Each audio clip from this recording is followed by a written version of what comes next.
यहाँ से इसकी जैसे कि ये आपका थर्ड टर्म है, इसके साइड में यहाँ से आपको पल्स रेट चेक करनी है इसकी, कि अगर यहाँ से अगर आपको पल्स रेट चलती हुई दिख रही है, दैट मीन्स ही और शी अलाइव।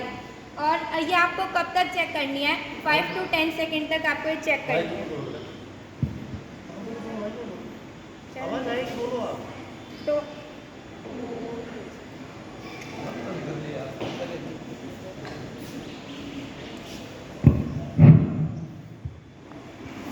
तो आपको यहाँ से 5-10 सेकेंड तक ऑब्जर्व करना है कि इसकी जो पल्स रेट है वो चल रही है या नहीं चल रही है। दूसरा कौन सा चेक करना है आपको, जैसे कि ये हाथ होता है, यहाँ से आपको पल्स रेट चेक करना है, ये चल रहा है या नहीं चल रहा है। 5-10 सेकेंड तक चेक किया, उसके बाद क्या करना है, जैसे कि जो हार्ट अटैक होता है वो मेनली कई बार क्या होता है कि कई लोगों को इलेक्ट्रिक शॉक लग जाता है, ठीक है, तो उसके कारण भी हार्ट अटैक आ जाता है। तो आपको उस केस में ब्रीथिंग रेट भी चेक करनी होगी। तो ब्रीथिंग रेट आप कैसे चेक करेंगे कि अगर कोई लेटा होगा तो आपको सबसे पहले उसके जो नोज के नियर आना है, आपको अपना कान है वो नोज के नियर लेके आना है और देखना है कि वो ब्रीथ ले रहा है नहीं ले रहा है, इनहेल और एक्सहेल हो रही है या नहीं हो रही है।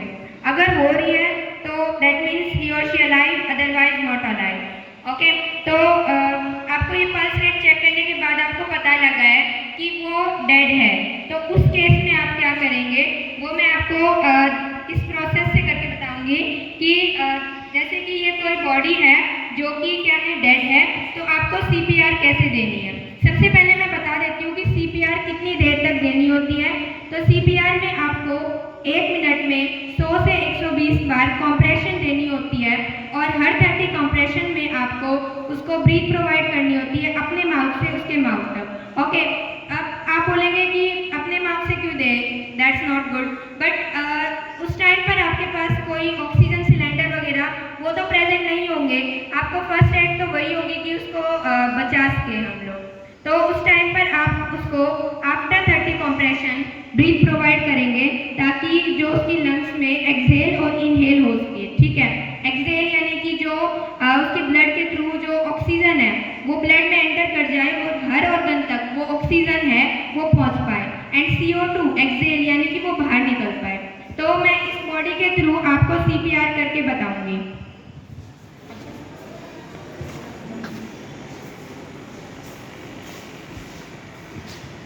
लेट्स सपोज कि ये बॉडी है, ये डेड है, और आपको CPR देने से पहले अपना हाथ को भी एक तरीके से रखना है। कई बार क्या करते हैं हम लोग कि हम अपना जो हैंड होता है वो इस तरीके से कर लेते हैं, लाइक दैट, बट ये सही नहीं है। हमें जो देना है वो तरीका है इस तरीके से। सबसे पहले हैंड किया, उसके बाद ये ऐसे फोल्ड किया, देन इस हैंड को फोल्ड करने के बाद आपको ये कंप्रेशन देनी कहाँ है, तो ये देनी है आपको बिटवीन द चेस्ट। कई लोग इसको गलत जगह देते हैं, लाइक कि हार्ट पे दे दिया और थोड़ा सा मतलब स्टमक की साइड दे दिया, बट वो सही नहीं है, हमें देना है बिटवीन द चेस्ट। तो आपको कंप्रेशन कैसे देनी है वो देखिए। आज आपको इस तरीके से देनी है 1 2 3 4 5 6 7 8, इस तरीके से आपको 120 बार देनी है, 100 से 120 बार देनी है पर मिनट में। तो और हर 30 कॉम्प्रेशन, लेट्स सपोज इसमें 30 कॉम्प्रेशन हो गए हैं, तो उसी के बाद में क्या करूँगी, इसमें ब्रीथ डालूंगी, यानी कि अपनी जो ऑक्सीजन है वो उसके माउथ के थ्रू डालूंगी। अब मेरे को चेक करना है ये कॉम्प्रेशन देने के बाद कि उसकी पल्स रेट में कोई इफेक्ट हुआ है, चल रही है या नहीं चल रही है। और ये कॉम्प्रेशन जब तक देते रहने हैं जब तक आपके पास एम्बुलेंस ना जाए।